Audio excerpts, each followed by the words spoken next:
Blog Talk Radio.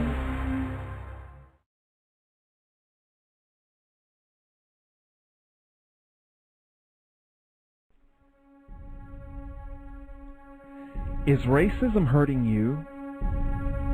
On issues of race, are you unable to speak, think, and act with clarity and confidence?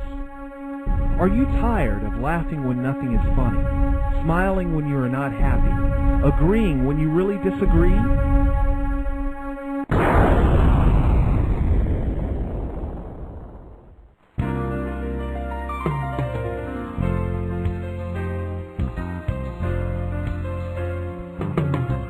At counterracism.com, you can learn specific strategies and techniques to counter the behaviors of the people who practice racism in all areas of activity, using words correctly, following counter-racist logic, even counter-racist science projects designed to reveal what racism is, how it works, and how to counter it. The open source code writing format allows you to pick and choose from a variety of counter-racist suggestions so you can produce the code that works for you. Stop by counterracism.com today and help replace racism with justice. That's counter-racism.com.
I think we're good now. Are you still there with Mr. Fuller? I'm here.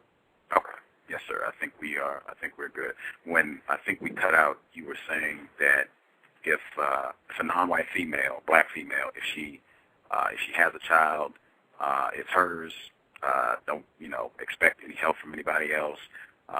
Not social services or welfare, anything else. And if child leaves the house, you can expect it'll probably be coming back and maybe with another child on board. I think that was about the point that we lost out. Apologies, sir. Yes. Why am I saying this? Based on evidence. Look all around you and you'll see the evidence. It goes on and on and on. So since that's the way it's set up, you might as well expect it. And don't expect any miracles. Now, I'm not trying to be grim. I'm being realistic. Black people are always using that slang expression, keeping it real. Mm-hmm. But black people keep things real less than anybody on the planet.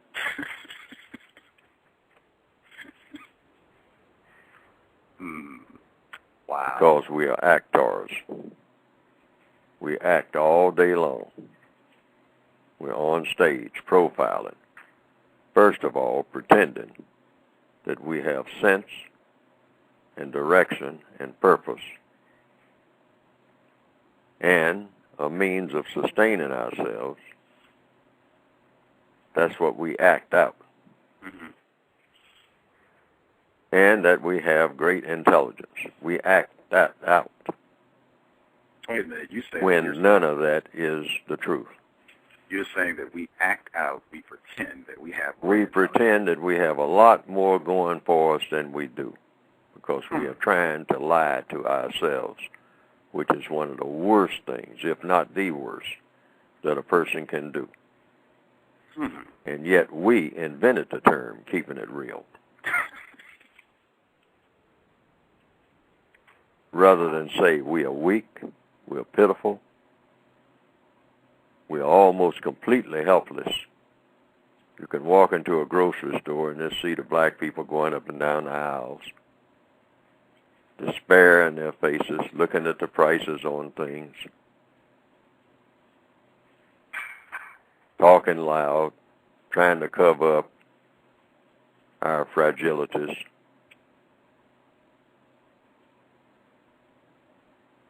Not having any idea of how the world is run or who's running it, except we know that we're not. But we're pretending that we are. Every black person's walking up and down the street acting like, I have a secret. I know something that the rest of you black people don't know. I'm on the inside track. Everybody shamming. Everybody putting on a false face. In the code book, I describe us as the pitiful people. That is the term that best describes us. All of us are pitiful, meaning worthy of pity.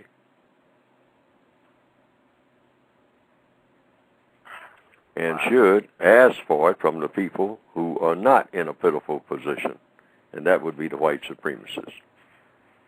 And don't be ashamed to do it, because that's where we are. We have invisible chains, but they are there. We're just like we were when we were on the slave ship, collectively. And that's from here to Nigeria, to the Congo, to Morocco, to Brazil, to wherever you find black people, you find people who are worthy of pity.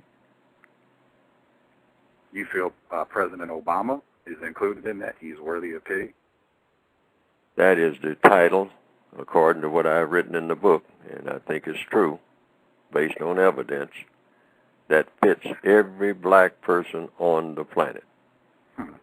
Just because you're wearing a suit and tie, sitting behind a big polished desk and have a lot of comfort, doesn't say that you're not pitiful. Compared to what?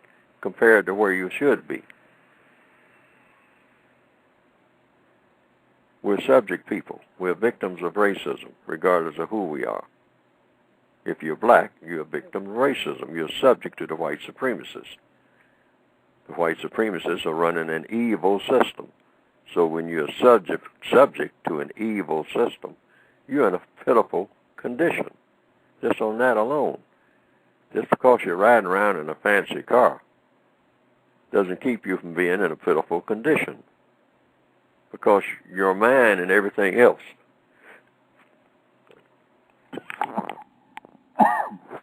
excuse. No problem.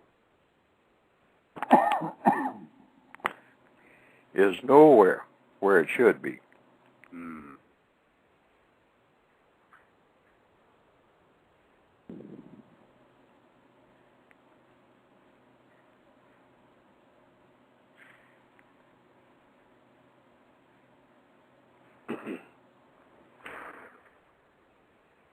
Did that answer some of the questions? Yes, sir. Yes, sir.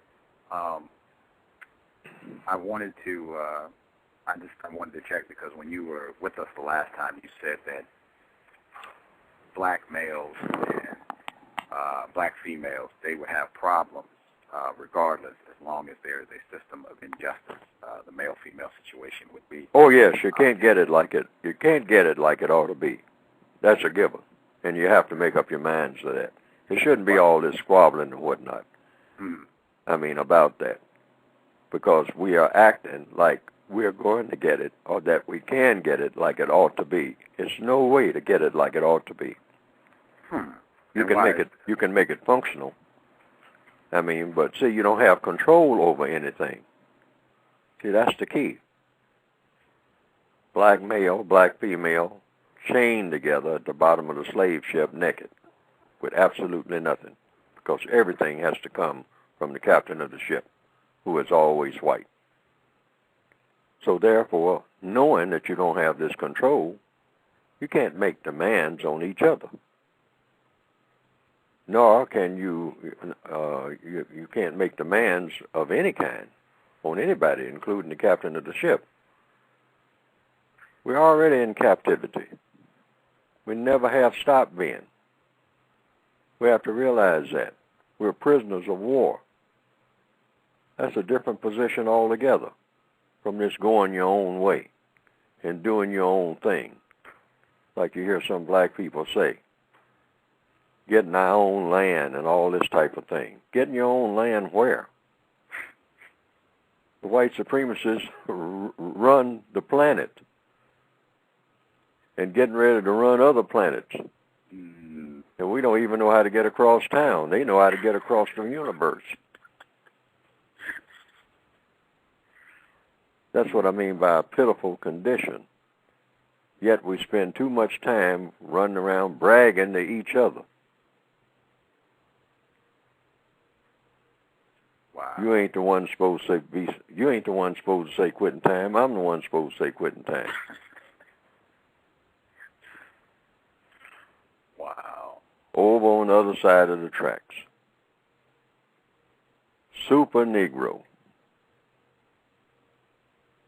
on a small island, assigned to him by the white supremacists, racist man and racist woman. And so you turn to the other black people and talk about how great you are. Woman, you look up to me. I'm the head of the household. You're not the head of anything. No black male is the head of anything. And we ought to stop shamming. But if somebody tells us that, we get angry, and then we take out a pistol that the racists provided for us, and we start shooting every black person in sight. And then we feel like we have accomplished something. We've gone from being pitiful to super stupid. Wow. And just proved it. I was curious because you're in the D.C. area, and I just saw in the newspaper less than a week ago that there were a lot of, it looked like mostly black males, but a lot of black people in D.C., and they were upset with President Obama and saying that they were making demands. I caught that word specifically. They said they were making demands that he do things that they wanted and help black people, non-white people. Very upset with him. Did you see all of that, and did you have a view on the black people who were upset with President Obama? No, but I knew it was going to happen. First time I heard President Obama's name as being a person who was a candidate for president. You knew black people were going to get angry with Well, you always know that. Black people themselves know that. Man, I hope he gets it so I can throw some rocks at him. I got to throw rocks at somebody. I can't stand my condition. I can't stand me. I don't want to hurt me, so I'm going to hurt him as soon as he get in position to get hurt. If President Obama would step down tomorrow, black people would be accusing him of doing that. He said, well, if you say that I'm not doing what I should do, I quit. Quit? Now you're going to complain about that. See, black people go through life always looking for some other black person to complain about.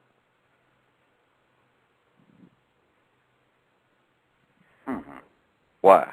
Because it covers up our own individual weaknesses. It's easy to do. One of the easiest things in the world to do, a sport enjoyed by all.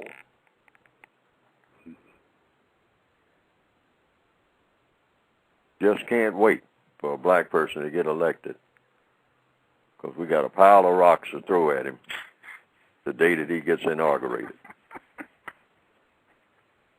And we know that that's what we're planning on doing. It's not like, we're taken by surprise that nothing happened, that we didn't get any goodies.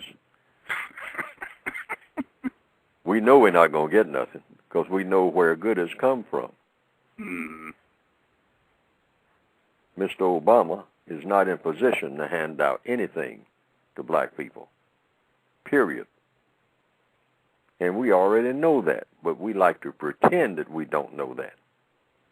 We know that. We know that he has to ask white people to help him to help black people.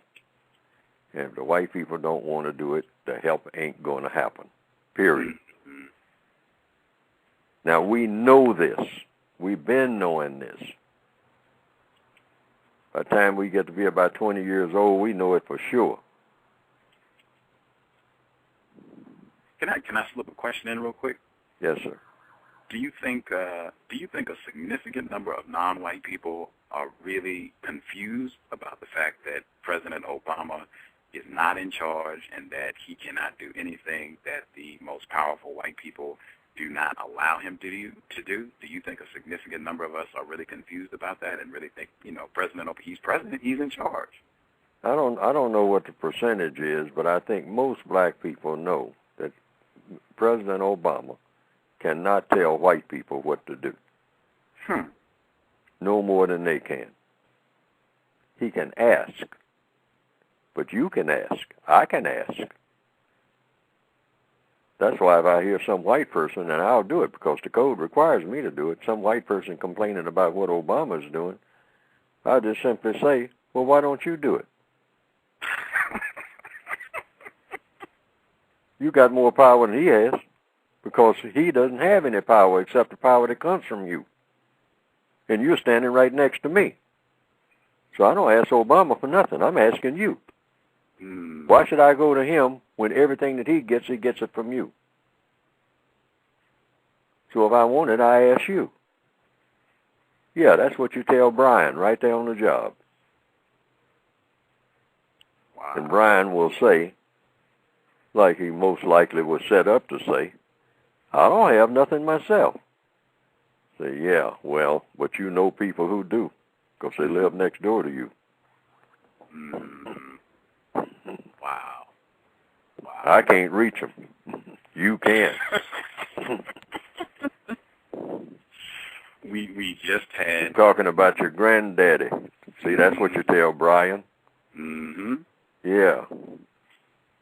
Well, my granddaddy, I mean, you know, he's in, you know, I'm in Ohio, and he's in, you know, he's down in Texas. Say, yeah, right. And if you got anything at all, he helped you to get it. Mm-hmm. Old World War II veteran. He's riding around there retired on his tractor. He helped you, your sister, and everybody else. He put you all through school and all like that. Made the connections, got you that job, got your cousin that job. Even if you dropped out of school and whatnot, you don't drop very far because you got a safety net. Most white people have a safety net. Mm. They got a network. Black people don't have it. Wow. Everybody that black people goes to is broke. I mean, other black people. They don't have nothing. Mm-hmm. Every now and then you'll find one or two black people, I mean, who are basketball players alongside Michael Jordan or somebody, but that is not the average for the entire world. The average white person that you pass on the street. Now, I began to study that some years ago. It was a white man up in Georgetown here in Washington. And everybody knew him. They called him the Wolf Man because he wore a long beard and long, scraggy hair. And he was out on the street. I mean, cold weather. He barely had enough clothes, I mean, to cover him. Sleeping on park benches. So some people who worked at some of the office buildings around there, including some black people, they went out there and started leaving him food and all like that, trying to help him. And one summer day, some interviewer sat down next to him and asked about him. Said, "Where'd you come from, you know?" Said, "They call you the Wolf Man. You've been around here for years and whatnot." Said, "What happened to you?" Said, "You know, maybe we can help you. You get on your feet and whatnot. I mean, you seem to have a little bit of sense and whatnot and all like that." He said, "I don't need any help." He said, "People come and leave stuff here and all like that." He said, "I really don't need it." He said, "I got folks that got plenty of money. Been trying to get me to come stay with them and all like that. I don't want to go. I don't like them." Now, how many black people can say that who are out here on a park bench? See what I mean? Yes, sir. And that tells you something right there. Now, I'm not saying all. There are some white people that don't have anything going for them, but they are in a real small minority. Because when you see a white person even, you know, out here on the street and whatnot, when you look into it, you know, there's a lot of places they could be, but they just don't want to be there. Black person is there because they can't help it. It ain't no place for them to go. Wow. The people that they're looking to help them are in the same shape they're in. We just had an admitted racist on the program on Sunday, and she said almost verbatim exactly what you just said about just being white. You have assets in that you have access to other white people. Access. There you go. Having access. See, I mean, there are young white guys, I mean, who are up in Montana somewhere, I mean, you know, just hanging out, I mean, you know, and out in Oakland, California, or San Francisco, I mean, just kind of hanging out on the street and getting tattoos and whatnot and kind of coked out. But if you talk to them on an individual basis, they'll say, "Oh, I got an uncle that lives in Cape Cod, always trying to get me to come up there and go fishing on his yacht and all like that." Hell, I don't like the bastard, you know. Yeah. Now, how many black people can say that? Yes, said his wife is always out here, you know, getting the police, trying to find out where I am. I'm tired of them harassing me. Wow. That is exactly what she said. She said that even if you're a white person and you don't have a lot of money, you don't have the best job, just being white gives you a ton of access and resources that you would not have if you were a non-white person, especially if you are a black person. And she talked about that. She said exactly what she said about the safety net, that white people have a lot more help if things do go bad. They have a lot more help, whether it's family members, friends, just any white person willing to reach out a hand and look out for them, whereas for black people, they just don't have access to anybody who can help them, people that they know are struggling and just, trying to get by themselves. I also wanted to ask as well, I saw someone, they were listening in the chat room, and their handle that they had was racial, I think it was racial reconciliation, and I have seen that word before, and I asked a non-white person, because they said, this person actually said they worked at a job, and what they did was racial reconciliation. And I said, well, what does that mean? And she said, I don't know. And I looked at her and I said, don't you think that's something's incorrect about that? That you work for this place, you make money, and you don't know what that term means? And she said, well, we work against racism, and she didn't really see that was a major problem. Do you feel that non-white people, we really have, I would say, glaring deficiencies in our ability to communicate effectively? Sure. We don't communicate effectively and constructively with each other. Mm-hmm. This is why I said what I said about keeping that distance. Mm-hmm. We work very well when we are assigned to do something, or even when we assign ourselves to do something that is of constructive value. Mm-hmm. But we cannot interact beyond that. We try to, but we fall into the mold and the pattern of what we call the inside black culture. I mean, the way we interact with each other on a one-on-one basis. And we glorify it. And it's nothing but garbage. The way we talk to each other, our conversations, nothing to it. It's not productive. And we've been doing it so long, we don't even know that it's not productive. That's the way that we talk, our ordinary conversations. I mean, black people should move among each other silently.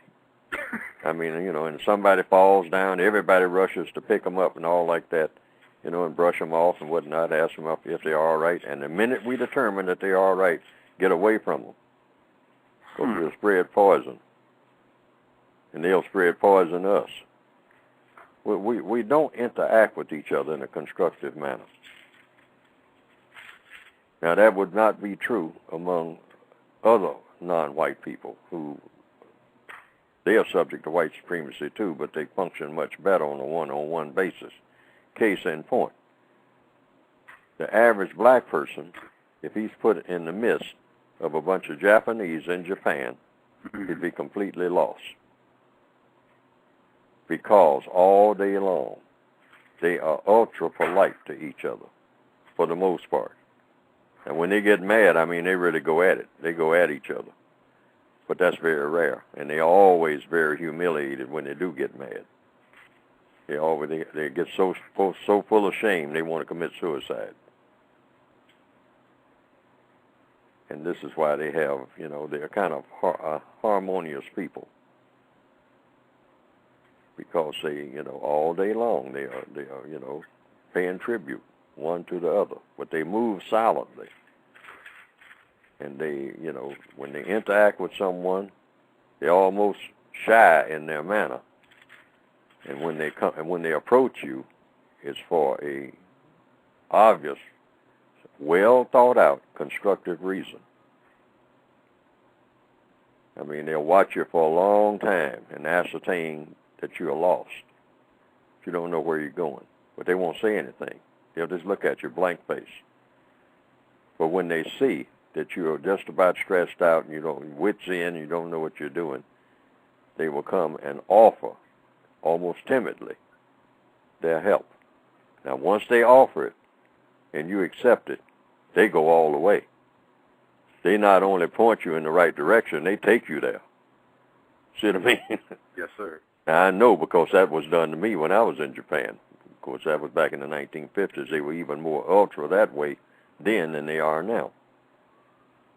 But, I mean, not only did he take me there, he carried my bags. See what I mean? Yes, and they were heavy. And he was a lot smaller than me. But he insisted.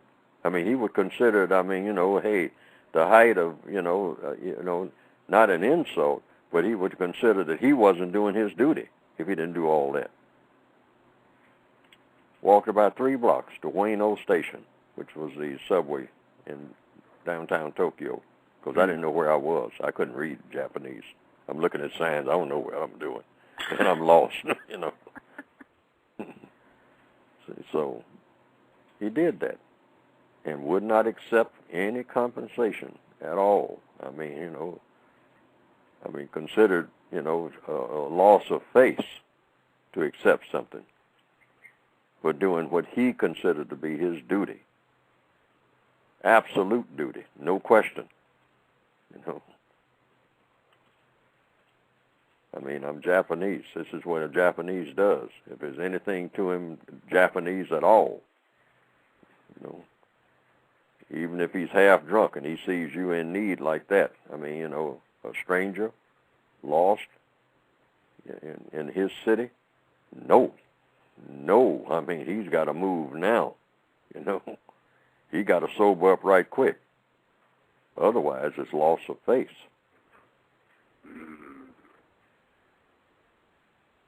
You might get here and act different and all like that, but I'm talking about when you're raised up that way in your schools, hey,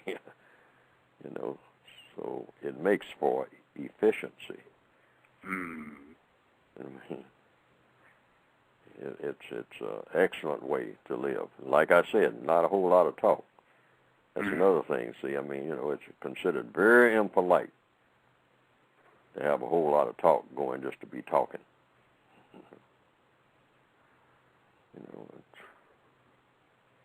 You don't assault people like that. Verbal assault. That's what they would call it. So for black people specifically, yes, you feel like one way to correct our deficiencies with communication is to just minimize the amount of contact. Minimize the amount of contact, and you minimize conflict. Okay. All non-constructive contact. In other words, when the phone rings or when you're waving at somebody down the street and you're trying to catch up with them and all like that, you got a reason, a specific reason you're going to be helpful, because something constructive is going to come out of this, something very constructive, something that is needed.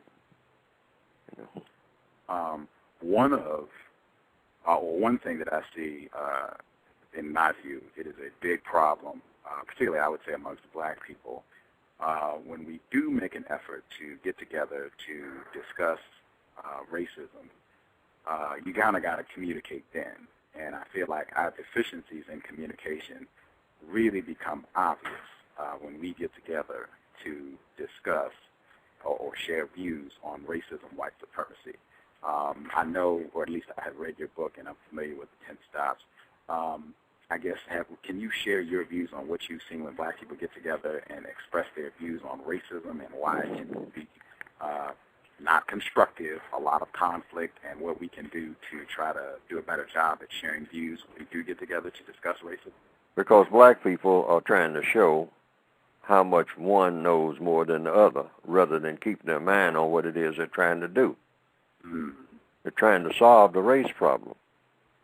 It takes a lot of time and energy and a lot of high-power thinking to do something constructive along those lines. But what we do is just trying to upstage each other, what we try to do when we do everything. It's called showing off. It's one of the show-off-isms, trying to show how much we know to each other. We're not trying to show it to the rest of the world, because they can see to it that we don't know much of anything. That's why we're in the shape we're in. But we love to show off to each other. which is why I say you never should see a black person celebrating anything. We're not qualified. Never. I don't care what it is. We have no cause for celebration. But you take even the football players. I mean, the white people know it so much about us that they, make restrictions on it about the football game, even though people say it's just a game and all like that. But they are saying, that it sends even a deeper message. It goes to show you how primitive we are. Because the black guy, like I saw a black guy do that, a ball player, I forgot what team he's on, that was this year. I think I may have mentioned it to you before. I mentioned it to somebody. He's running down the field with his weaves and whatnot, trailing behind him. Struggling to be a man. Struggling to be recognized. That's what the weave's all about. Mm-hmm. Pay attention to me. That's what that is. Drop what you're doing and stop what you're doing and look over here and pay attention to me. So now when he's carrying a football down the field, and he was making it, he was outrunning everybody. Mm-hmm. And when he got near the end of the goal line, he could see the people jumping up and down, the ladies in their skirts and whatnot, the pep squad and whatnot, the cheering squad, they jumping up and down. He's grinning and running. And he ran into the end zone and ran out of the end zone, and jumped right into the crowd up there, like we do. But he threw the ball down before he got in the end zone. And the people were screaming and yelling, you idiot and whatnot, and he's still running and grinning because he wasn't aware that he threw the ball down. Mm-hmm. And that's the story of black people's lives in the modern day, since they took the chains off. Too quick to celebrate and haven't done nothing but dropped the ball. In fact, threw it down. Concentrating on a celebration more than the accomplishment. And that's the story of our lives. Wow. Now, I saw that. I had given a description of that type of thing long before it happened, but this year it happened. I said, black people, we're the cheeringest people, we're the paradingest people.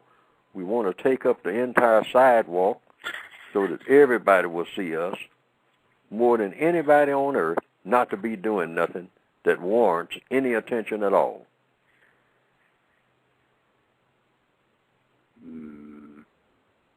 And we need to look at ourselves and say, hey, no more of this. Let the white people cheer.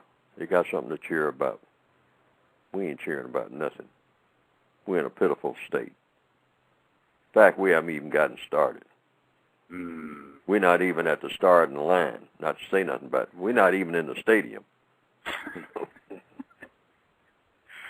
There was an different admitted racist on this program during the summer, and I told her that as long as white supremacy exists, it's my view that there should not be any celebrating for any white person or non-white person who is attempting to work against racism, because we got a lot of work to do, and the system is still here. So as long as that is the case, we should not be jumping up and down for anybody. I said we shouldn't be cheering Tim Wise. We shouldn't be cheering Dr. Welsing, Mr. Fuller, anybody, because anybody for anything. You just nod. And say, well, okay, we'll move on to phase 2. Once you accomplish something, I don't care what it is, going to the moon and whatnot. Hey, no cheering, no parades, no nothing. Curing cancer. Okay, well, what is there? What's that? Finally got it done this morning. All right, now we'll start working on, tuber or whatever, the flu virus. What's number 2 on the list? Exactly. Right, Exactly. And they say, well, how long have we been working on curing cancer? Well, like forever. And we finally got it cured as of 9 o'clock this morning. We got it. We got it all, all cancers are now been cured. Now, what's number 2? Everybody go down, take about 15 minutes, take a 15-minute break and wash your hands and all like that and start on number 2. That should definitely be black people's position and white people's too. You know. I agree completely. This admitted racist was furious. Now people will say, well, just be uptight all the time. No. You're relaxed. That's the whole point. You're relaxed, but you're concentrating on things that need doing. You know, you take your breaks when you get tired and all like that. Sit down and rest. You know, you're not uptight. You know, because that's out of balance. Being stressed out. You're not stressed out. But, I mean, when you accomplish something that needs accomplishing, you say, hey, you know, never should have had cancer in the first place. But somebody messed up, you know. So now, after 500 years, I mean, we got it like it ought to be, you know. Put it back the way it ought to have been in the first place, you know, before somebody messed up. Okay, and breathe a sigh of relief, you know. Get a good night's sleep. Say, okay, well, we start on the next project. I agree completely. I mean, and you're relaxed. I mean, you know, you take that, but no celebrating. It don't call for a parade. Exactly. Never should have been in the first place. Exactly. When we overcome racism, no calls for a parade. None. We just simply say, man, never should have been in the first place. We're so far behind. Now we can probably start on the project that will get us where we should have been when we got interrupted by 1,000 years of racism. For sure. Yeah. See, and then start from there. We had several folks actually called in. Are you okay taking some questions? Yes, sir. No problem. Okay. I'm going to do the last 4 digits. I got 4404, last 4 digits. Are you there? 4404? Yeah, just listening for now. Thank you. Okay. You can press 1. Anybody can call in. You have a question. I want to see. Is this Justice? Are you there, Justice? Oh, don't hear her. 9992. Anyone else there? Question? Comment? Just listening. Oh, okay. Do you see a hand up? I see 111. You're showing all 1. You have a hand up? Are you there? Yeah. Okay, gotcha. Yeah, I got a question. Yep. Okay, go right ahead, sir.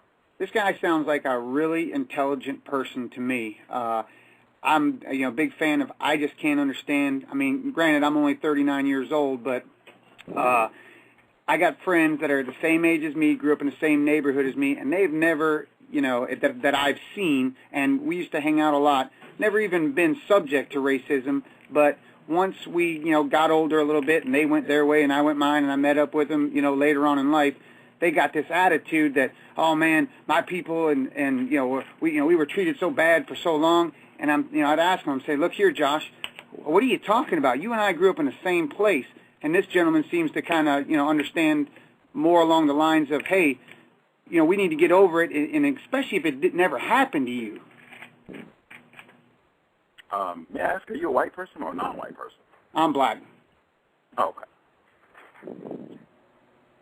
I mean, we grew up in the same town, right out, side of Detroit, Michigan. There was only about three of us that hung out that were black. Oh no, 4.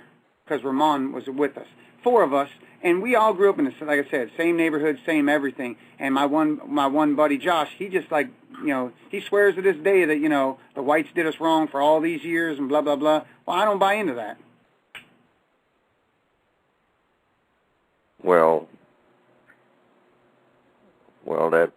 that's a prerogative. I mean, a person can say that they don't buy into it, but that's a statement that a person is entitled to make. But I have taken the position that these crimes were committed and are being committed now. Otherwise, there would be no point in my presentation as of this moment. Right. Well, it did take place. I've heard about it, heard about my grandparents, the whole 9 yards. I get that, but it didn't happen to me. So I can't just keep bringing up something that happened to my grandparents years ago. I can't dwell on that. If it's not happening to you now, then that's very fortunate for you, and I'd like to know how that was done, because I have made the statement consistently that if a person is non-white, that person is, as of this minute, not 100 years ago or 500 years ago, subject to the system of racism. System of racism is a worldwide system. It takes in everybody who's non-white. And that is why I wrote my book, and that's why I'm having this conversation now. Now, that is either true or false. Now, just because I said it's true doesn't make it true. But in my evaluation, it is true. Because I've never seen any situation that wasn't dominated by racism. I've never seen it. And I've never heard of it. Because I was searching for it. I've always searched for a situation that was not dominated by racism. I have never seen it, and I've never heard of it. In all my travels and whatnot, I've never talked to anybody who says they know of a situation like that. And once I've talked to people who said that they didn't believe that that was a situation. So, but on examination, when I talked and asked certain questions about economics, education, entertainment, labor, law, politics, religion, sex, and war, I've never been in a situation or talked to someone who has been in a situation where racism didn't dominate one or more of those activities. Of course, if it dominates one, it'll dominate the rest of them too. That's what domination means. Once a person gets domination of one essential part of a person's existence, that's any kind of domination. Once a person dominates one essential part, that person or persons will dominate all the other parts, because all of the parts are interconnected. They're not disconnected. So it's just like a chain reaction. In other words, like holding the end of a chain. Now, the chain may go over a building and through a building and around the corner and up under the ground and whatnot. But if that chain is around your neck or around your wrist or whatever, whoever jerks that chain, even though they are out of sight, you're going to feel it, because you're connected to the chain, and they're connected to the chain. You're just kind of sounds like to me that you're just, pushing it along even more. I mean, you're not wanting to get over it. You're just wanting to make an excuse for it. Oh, well, I could do that if it didn't exist. See what I mean? Well, it doesn't. That's the only way I can make an excuse. Now, if like the conversation started off saying that it existed a long time ago, my grandparents' day and all like that. Well, it did exist then, but what I'm saying is it exists now. I don't believe in fighting a battle that's long been finished, and no one should. That's complete insanity. I mean, that is certainly, you're trying to solve a problem that doesn't exist. See, but the problem that I'm saying does exist in all of the areas of activity, and it exists 24/7 worldwide. Now, whether a person recognizes that or not, that's a different story. Right. Mm-hmm. I understand. Yeah, I understand that. It just seems to me like, how can you continue a battle that nothing, that you had nothing to do with, and like you said, if it's been started like when my buddy Josh's grandparents, it happened to them. But like I said, to my best knowledge, it never happened to us. We grew up in the same place. We hung around the exact same people. We weren't treated any different than the white kids, and I just have a hard time with it now when I go home and see him, that now all of a sudden he's he's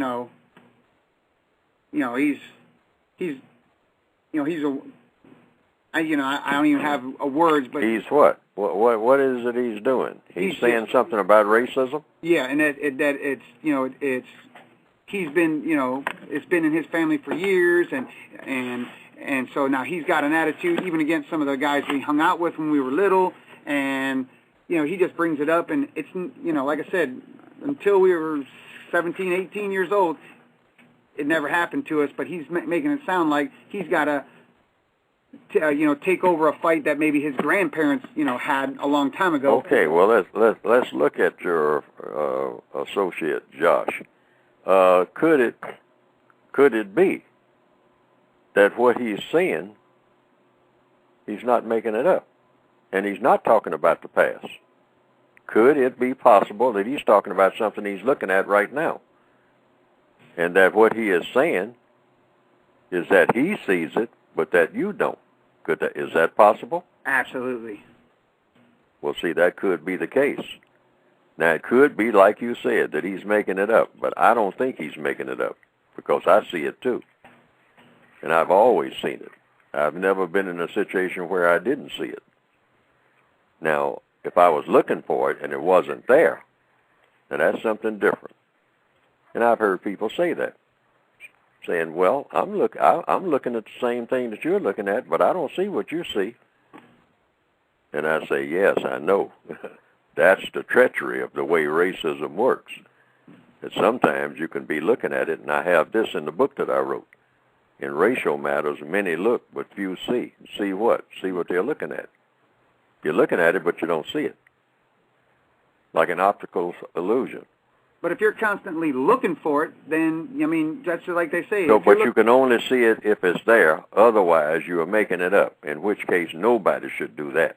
Well, that's what I'm saying. But you're telling me just a second ago that you look for it. Well, if you're looking to see if something is racist, you're constantly, you got blinders on. You're looking for it, and you'll take any little, section of conflict or whatever and say, oh, that's racism. That's not because of, his bad attendance. That's racism. Because that's what you're looking for is what it sounds like. But see, the thing that I claim, that when I do look for it, I see it. Because it is there. But it's not supposed to be there. That's the key. It's not supposed to be there. But you're looking. No matter how hard I look, I'm not supposed to ever find it. Because it's not supposed to be there. Racism should not exist. That's the whole point. Just like cancer should not exist.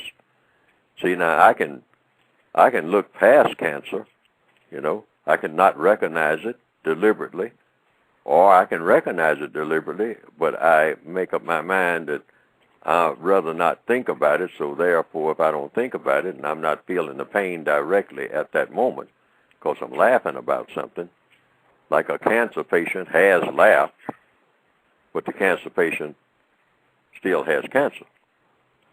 See what I mean? So racism is the same way. Black people laugh all the time. They're the laughingest people in the world, collectively. Nobody laughs like black people. In fact, there's more jokes made about laughing black people than anything else. Even in the old days, when it was right in your face, this thing called racism, black people laughed more then than they do now. Black people were the biggest jokesters because they were trying to hide the pain. That's why. But over a period of years, they laughed less and less as the pain began to go away because they were laughing at the pain. They were trying to laugh off the pain. And now a lot of us try to put on the blinders to not see what is causing a world problem. Now, a person can look at President Obama and say, he doesn't really have a problem, like President Obama said himself, I'm trying to get health care for the people that don't have it. See, I have health care. Me and my whole family. I will never have to worry about health care. I will get top-of-the-line health care. I already know that. He said, I'm trying to get it for the people that don't have it. He said, so if you're talking about me individually, he said, yes, I got health care. But that doesn't necessarily mean that I'm not supposed to be concerned about other people not having it. See what I mean? So racism is the same way. There are some people who say, well, I've been able to skirt it, and I've been able to get by, and I've been able to do this. In the neighborhood that I was brought up in, I was able to shield myself from it. But see, the fact that you shield yourself from it means that it's there. and it shouldn't be there for you to shield yourself from it. I mean, that's the whole purpose, because when you try to move away, just like in the case of your friend Josh, when you try to reconnect with him, he's been hit by it, full force, and his behavior shows it. And that saddens you, but that's a fact. And the reason it's a fact is because he ran into it when he just moved just a little bit, and it hit him full force. Really, it had him full force all the time, and that's when it's really painful. If I just wanted to ask the caller quickly, if I could. Sir, if I may ask, and I hope you don't take offense at this, I just have found it important. It's, in my view, it's very helpful information. Are you engaged, or have you ever been engaged in a sexual relationship with a white person? No. Okay. Just curious. So are you saying that you have never been mistreated because you're not white? Not that I know of. I mean, I've had things with many people, and I mean, granted, there's always some bonehead, but that that whether he's black or white, it doesn't matter to me. I've come across boneheads, but I find myself finding more of my own quote brothers that would do me wrong more so than the white guys that I hang out with. And I can see why that would be, because that's the effect that racism has.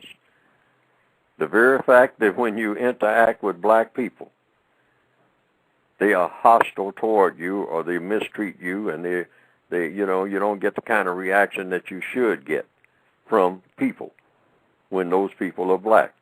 And there's a reason for that. They've been affected by racism to the extent that nobody would want to be around them. And that makes sense, because the system of racism itself produces black people that nobody wants to be around, including other black people.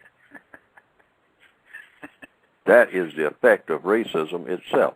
That's not just something that happened because black people have this peculiarity about them that makes them into monsters and monstrosities. No, that's a system that does that. So black people, by the nature of being under the system of white supremacy, are made into creatures that nobody wants to be around, including the black people themselves. They don't want to be around each other and can hardly stand themselves. But since you got to be with yourself, there's nowhere else to go. I mean, if you are you, you're you. So what can you do?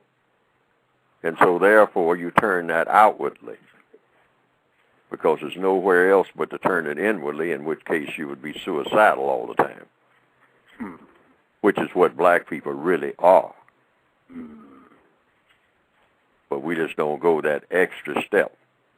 Black people are very suicidal because black people cannot stand themselves. They can't stand other black people, and they can't stand themselves. Because when they look at other black people, they see themselves, and they can't stand what they see. Because we have already been made into creatures that are unworthy of being around anything. But the system did that. We weren't born like that. We were all born just little wide-eyed, curious children. But we were turned into monsters and monstrosities. I myself am a monstrosity. The very fact that I'm having this conversation in 2009 proves that I'm a monstrosity. What's a monstrosity? A monstrosity is a creature that is out of sync, out of balance. A person who is in the midst of a whole bunch of problems that can't be solved, or apparently aren't being solved. That's a monstrosity. I'm one. Unfortunately, me too, as long as the system of white supremacy exists. Caller, you can hang tight. We had some other folks that called in. I want to make sure I get other questions, but please hang on the line, and I'll get back to you if you have some other questions or comments you would like to make. 916, are you there with a question? 916? Gus, I'm on a speakerphone, so I'm just going to listen in. But how are you, Mr. Fuller? This is Jamie from California. Oh, okay. Greetings, sir. The gentleman 916 who called in, he suggested another non-white male who is familiar with your work, Dr. Robert Williams. He's familiar with your work, and Dr. Francis Cresswell's, and he's going to be on the program on Tuesday. Very interesting book. He talks about how white people have been, how white people are programmed to be racist and maintain the system of white supremacy. So hopefully that'll be constructive on Tuesday. Before I check the other caller, I did want to ask Mr. Fuller. I think that was a great illustration. Some of the people in the chat room, they were saying that they felt the first caller who called in, they felt he was kind of riled up a little bit at first. Didn't think that there was racism. Didn't feel he was mistreated. And I feel like I've been in a lot of situations where that could have been conflict. And I feel like you demonstrate often just an excellent way of sharing your view without it becoming confrontational, without yelling and getting upset at the other person. Do you have some, I guess, suggestions for if you're going to have a discussion with non-white people about racism, how they can navigate that situation as constructively as possible without it getting into arguments, without it just trying to be showing off how much I know and put the other non-white person down? So staying focused on what it is you're trying to do, and say that every person who is a victim of racism is entitled to the victim's guaranteed qualifications. I call it VGQ. Mm-hmm. Victim's guaranteed qualification means you're qualified to say anything about race, racism, or counter-racism that you choose to say. You earn that by being a victim. That's not anything that you have to go somewhere and get from somebody and get authorized. No. By being a victim of racism, you can say anything about your victimization that you want to say. You can say racism doesn't exist. You can say it does exist. You can say what to do about it, what not to do about it, what's the best way to go about doing about it. But that's from your perspective. You're entitled to that. You're guaranteed that qualification. And I came up with that because I saw that black people are always getting in conflict with each other about what to do about racism, et cetera, et cetera, et cetera. So the way to not get in conflict is to say that everybody's opinion on it is valid. No such thing as an invalid opinion. You know, you can have your opinion, but whether that opinion can gel into something that will be constructive in ending racism is yet to be proven. The only experts on racism are the racists themselves. So black people in the whole of the ship, chained to each other, they can discuss all about the merits or demerits about what they know about the slave ship. But the fact is they're still all on the ship. So they can give their opinions about the ship all they want to. That's the illustration I give. That's the picture I want black people to have in their minds. We are all chained together in the bottom of the ship. So everybody's got their opinion about where the ship is going and how it's being run and what they think about the captain. Some people say, well, they've been on a slave ship before, but they escaped, you know, and that one that they was on before was much worse than the one they own now. So, and they say, and on this particular one, they get better food than they got on the last one. So they make all these comparisons. But at the end of the day, they're all chained together at the bottom of that ship. That's the thing to keep in mind. So they can agree or disagree in a conversation all up and down the line as slaves chained together about their plight.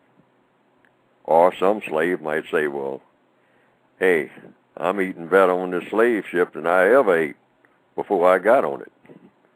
From that little village that I came from, we didn't have nothing because all the animals had left and we couldn't grow nothing, and I was hungry all the time. So somebody will say that. And then other slaves will say, you got to be crazy, man.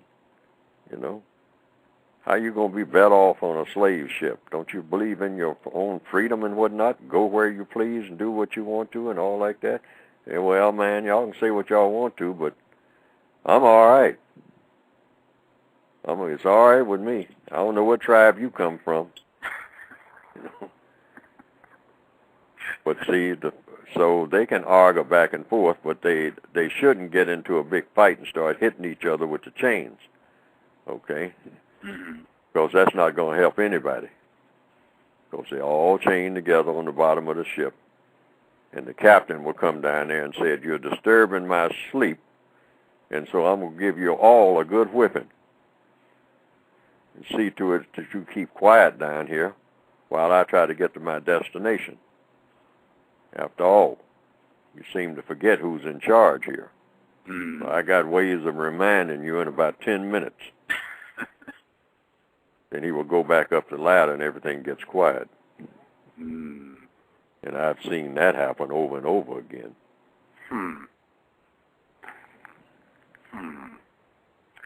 Yeah, that is one thing I really wish more non-white people, we would work on, all of us, myself included, in when we have discussions with non-white people, and I would even say white people.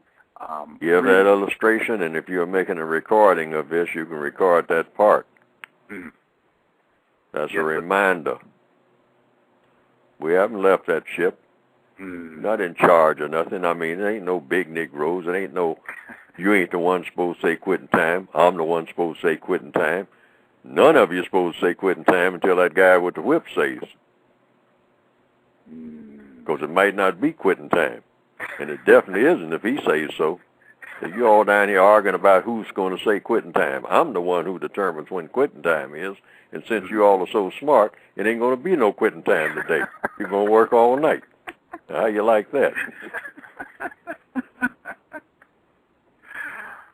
Wow. Yes, sir. I'm hoping that people will listen to this and think about it. And again, these are suggestions, as is your the United Independent Compensatory Code System concept, suggestions for things that non-white people can do to work against the system of racism, white supremacy. I did want to point out many white people, a lot of them admitted racists, have vehemently asserted that they think non-white people are not ignorant about racism. They feel that some of them have even said that they think non-white people are much more informed about racism than white people. Could you share your views on that if you feel that is an accurate statement? Now, who says this? These are white people. Why I have no. Who say that non-white people are much more informed? Yes. About racism? Yes. Sure, because if I'm a white man in a slave system, which is what white supremacy is, it's a slave system. Slavery did not end. Racism itself is slavery. Okay. Yes, sir. Because it's being made to do things under a system that's not just. So that's slavery. Okay. Based on color. That's what white supremacy is. That's that form of slavery.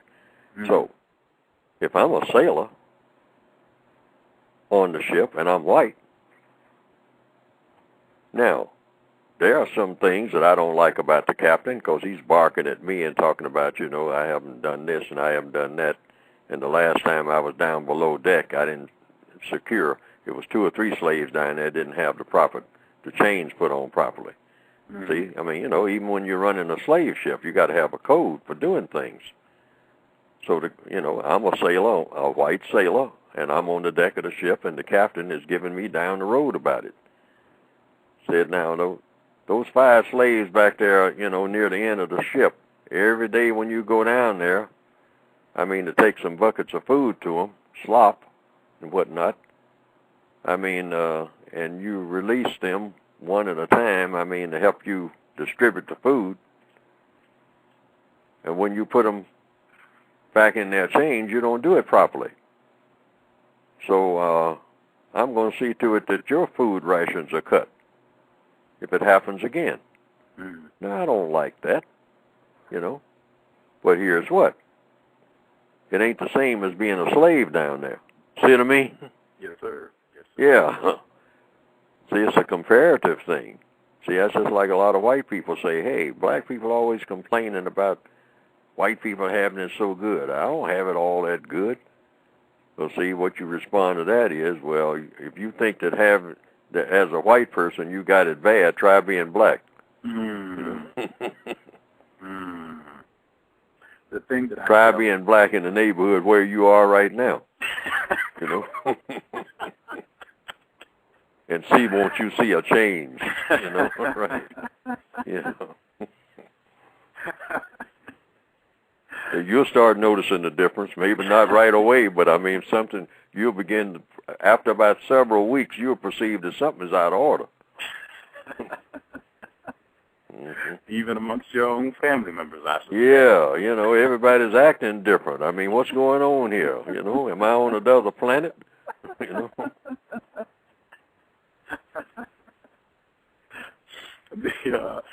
Yeah, see, so that answers the question, I think. I mean, yeah, you don't perceive it. You know, when you're a sailor on the slave ship, yeah, you have some hardships. You're the one in a storm. I mean, you can't bring the black people up on deck. I mean, to get up there in the rigging and whatnot. Black people get up there and tear the sails down. I mean, you know, you won't be able to go nowhere. Nobody's going nowhere. You're drifting now. Furthermore, they won't know what they're doing, you know. So you can't use them. See, so you got to get up on that yard arm yourself in the storm. You know, you got to take that sail down and mend it. You know, not enough space down below for them to do it. Another thing, they're not going to do a good job because they don't know how. And even if they did know how, you can't trust them. So you got to mend that sail yourself. Okay? Yes, a white person on the slave ship. Stop and think. Those slave ships weren't all that big. There's a lot of work to be done. Plus just having to put up with the odors. I mean, what white person wanted to work on a slave ship? And you got slaves down there living in a toilet. And for 8 months, you got to be up there on deck with all of that smell coming up there right past your nose. All right? So when a white person says, well, there's no picnic for me too, say, but yeah, but you still better off. You know, you better off up on deck, I'll tell you. If you don't believe it, come down that ladder and you get in the chains. I'll go up on deck in a minute. You know, take my place. For sure. Yeah, you're right. You're complaining about being a sailor on a slave ship. I mean, hey, try being a slave on a slave ship. Yeah, see, it's all by comparison. See what I mean? People that work on jobs know about that. Guy comes down the line, said, hey, you know, my wife's sick, you know, and my daughter, I mean, you know, she's acting up and all like that, and he's talking about this and talking about that, you know, and you know, it's costing me a whole lot of money to keep my oldest daughter in school. Say, man, I can't send nobody in my family to school. The money I'm making. You're talking about how much it's costing you. Hey, I mean, you're able to pay. I mean, I'll never even be able to even consider it. Even not, if I have not what I'm making, not what y'all paying me here. You know, it's all by comparison. Yes, sir. Right. Yes, sir. Wow. I definitely want to use that illustration that you just pointed out in terms of the slave master on the ship. He's got to know how to operate that ship because you certainly can't trust the slaves to get up and navigate. I mean, you know, it's not easy. I mean, a lot of people say that white people don't work hard. You got to really work hard. I noticed that when I was in the military because I was yes. In other words, now I'm getting up at 3 o'clock in the morning, okay? But then it instantly hit me. I said, that white corporal that comes in here banging on things and throwing trash cans around and whatnot and saying, everybody out of here in 15 minutes in full gear, standing at attention, the one thing that I noticed immediately, he had to get up earlier than me in order to get me up. See what I mean? Yes, sir. But the thing about it, the difference was, he figured it was to his long-term advantage. All right? Yes, sir. Yeah, because he's trying out for sergeant. I mean, and moving on up the ladder. That's the way that works. See, but he's got to work harder than me. I mean, I never had a trainer that wasn't doing the same thing that I was doing and doing it a whole lot better. Okay? Which means he had to train to do that. I got down and did 20 push-ups. The sergeant was doing 50 push-ups on one hand. Okay? Wow. Right. Wow. See, so the white supremacists are the hardest working people in the world. They don't mind work.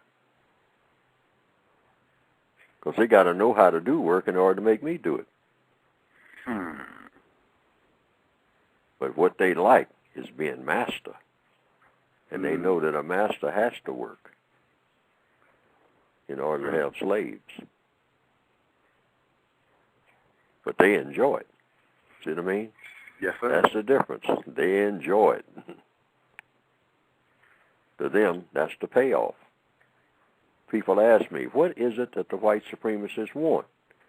I said, they already got what they want. They just want to keep doing it. They want supremacists.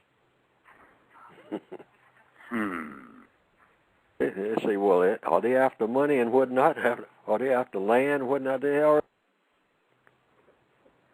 They got money. They got land. Where do you think money comes from? It comes from them. They're not looking for money. Money comes from them. Stop and think. Money doesn't make them. They make money. Then they tell you, when they give you some, they tell you what it's worth.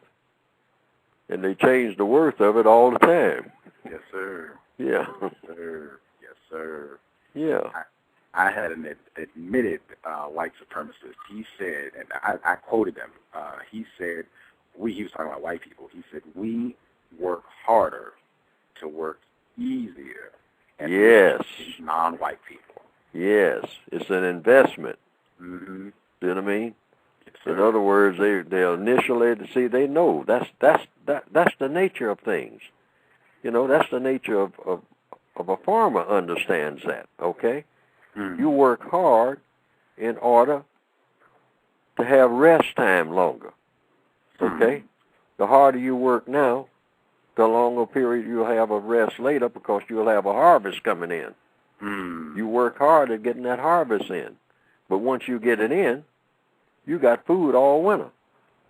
See what I mean? Yes, sir. Yeah, you can just sleep through the winter, and just when you get hungry, just go out there and get some food and all like that. The races understand that. See, yeah, we're going to have a hard time hauling them slaves all over across the ocean and whatnot.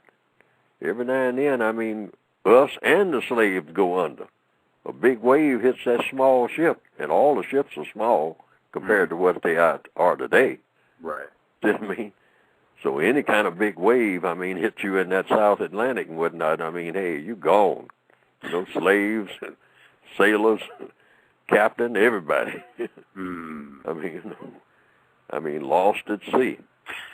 The company that puts up the money, they say, well, hey, they are a year overdue now, so something must have happened. We ain't got no telegraph system. We'll just write it off and get some more ships all built and whatnot and send them out. Got to keep this trade going. We running. I mean, everybody's crying for more Negroes. Say, well, we had huge storms in the South Atlantic. We got that report from somebody that made it back in. Some lost sailors came in on a rowboat, half dead. They told us, hey, there's storms all over the place. That they saw other ships going down before theirs went down. They say, well, that means, according to our figures, if those ships were full,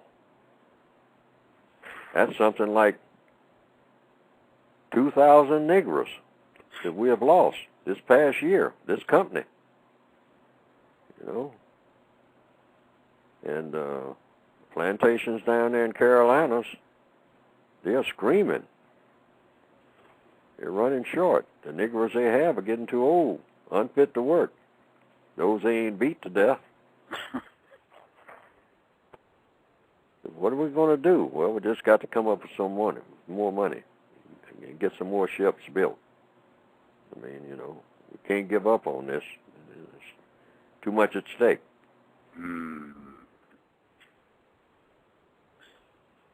Wow.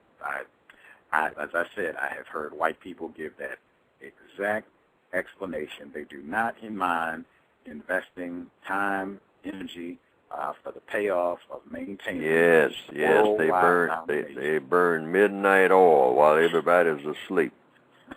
They're there with that lantern burning, that feather in their hand. I mean, writing out. I mean, you know, we expect with this new ship that we have down there in the harbor, and you know, with the food that we're able to put on it and all like that, we'll be able to make at least 16 trips before we'll have to refit it, after bringing it in the harbor and patch it up and doing whatnot, considering the seas that we're going to have to go through. You know, because we're going to send this ship in a direction we have never sent ships before. And each one of them, we got 3 of them. The ones we'll send out before will only carry 400 Negroes, you know, for 8 months. The ones we're going to send out now will carry 2,000 each. We stack them up right.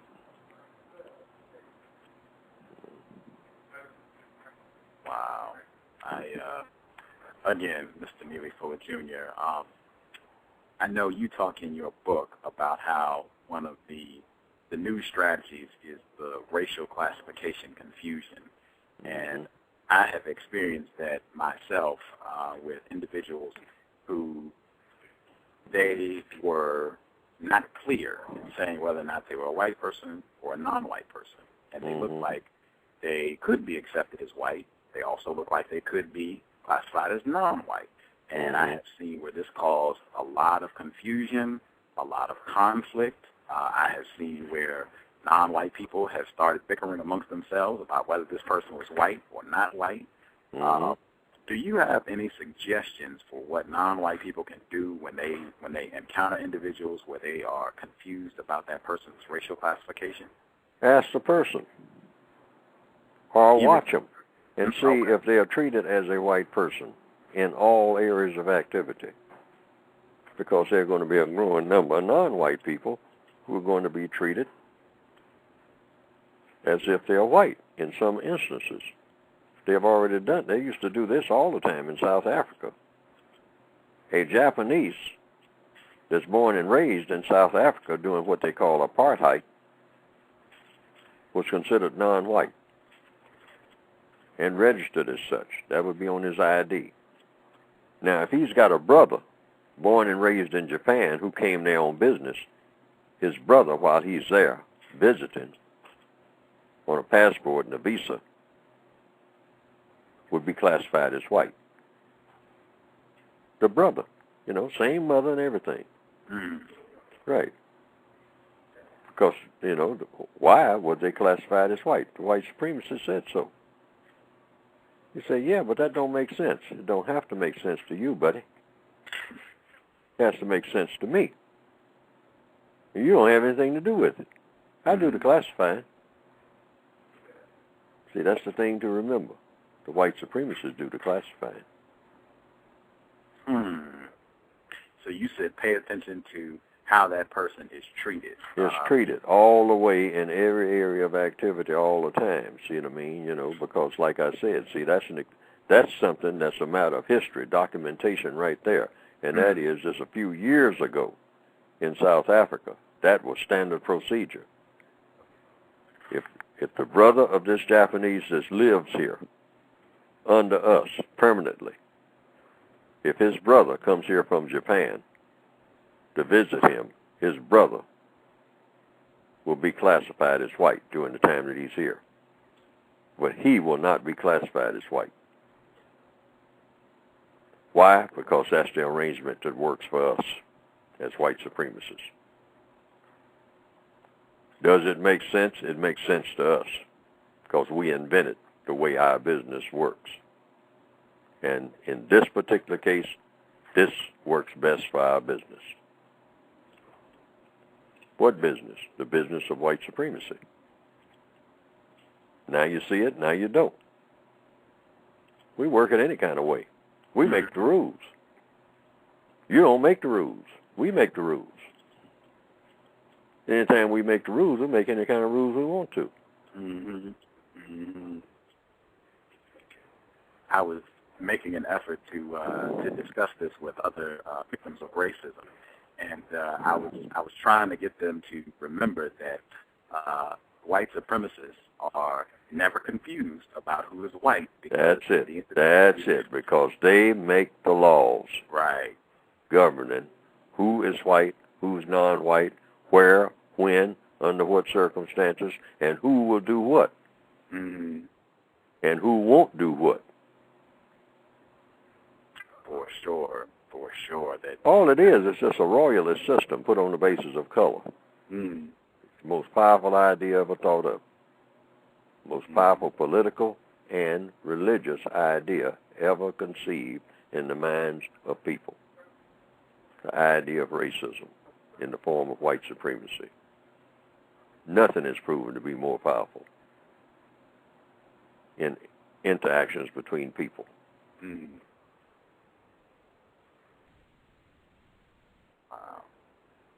Wow. I want to double check. I know the people are still in the chat room. I want to double check to make sure we didn't. I didn't miss any callers here. 253. Did you have a question, comment that you wanted to make? 253. Question, comment. Okay, not hearing anything. Yes, just listening. Mr. Fuller, if you could please share with folks listening in how they can get your book. I know that's very important. United Independent Compensatory Code System Concept. They can get it by sending $15 to me, but they'll have to call my number, or they can just make out a check of money order, make sure they have their return address, and they can mail it to Neely Fuller Jr. That's Neely Fuller Jr. And that's 905 6th Street, Southwest, number 212B, Washington, D.C., 20024. Or they can call 202-484-5461.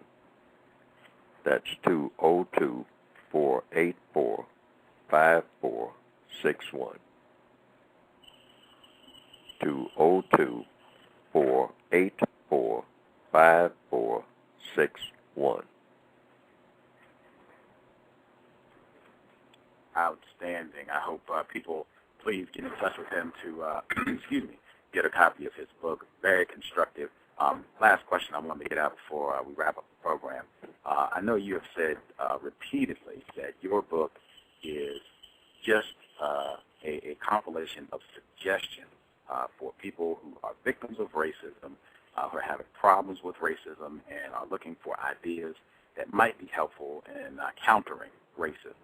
Yes. You said that you feel that sometimes non-white people don't understand, hey, these are just suggestions. If you don't agree with what I have written, if you don't think a particular part of it makes sense to you or will work for you, disregard it, move on. You think of something else, pick out what will work for you. Could you kind of wrap up just really making sure people grasp this? These are just suggestions. They are just suggestions. See, and everything that I write, or anybody writes, or anybody says about race, whether they're white or non-white, first thing you want to know is it true, whatever it is? Does it make sense? Is it logical? And can you use it? Bottom line, can you use it for constructive purposes? Presumably it would be for a constructive purpose. Is any part of what anybody is saying, can you use it for a constructive purpose? To produce a constructive result, of course. Mm-hmm. And that's it. But don't take anybody's word for anything when you start talking about race. Test it yourself. Test it yourself, because you are the one who's in the middle of it. You make the decisions. Listen to everybody. Listen to Fuller. But you don't have to criticize anybody or argue with anybody. You just look at it, test it for whatever it is that you are testing it for, put it to the use that you think you can use it for, and proceed without looking over your shoulder and trusting in your own ideas about what is logical, what is productive, and what isn't.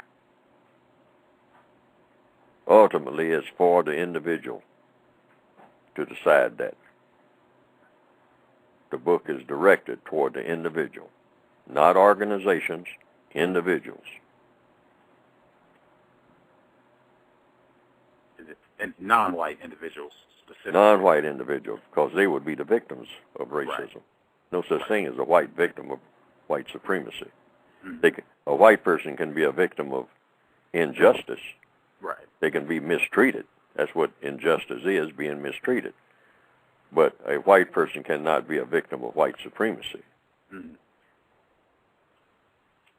Very important. And I did want to point out, because I believe I've heard you say before that you do not see there's a reason for a white person to read your book, since they are not victims of racism. They can read it, obviously. White supremacists are running the planet, but your book is not specifically written. My book says on the cover, for victims of racism. Mm-hmm. It's just like, a person can take an interest in something. Right. You write a book for victims of cancer, okay? Mm-hmm. You may not have cancer, but you might be interested in reading about people who do have it, or what they can do about it, or something like that. But you don't have cancer. So the book is not really written for you. A guidebook for cab drivers, Mm-hmm. and you don't drive a cab. But you might be interested in reading a book about cab drivers. Right. All right? But the book is written for cab drivers. All right? Yes, sir. Yes. This is a book. This is a handbook for cab drivers for this city. That's what this book is for. And my particular book is a book for victims of white supremacy, non-white people, all right, who say that they are victims. Yes, sir. See, just because my book says that you're a victim, if you're non-white, doesn't make it so. If you declare that you are not a victim, that you don't have any problem with racism, you can even say racism doesn't exist, that somebody's making it all up. You can do that. But for those who say, hey, I'm being victimized by racism, I'm being mistreated by racism, I know that. That's what my book is for that person. Outstanding.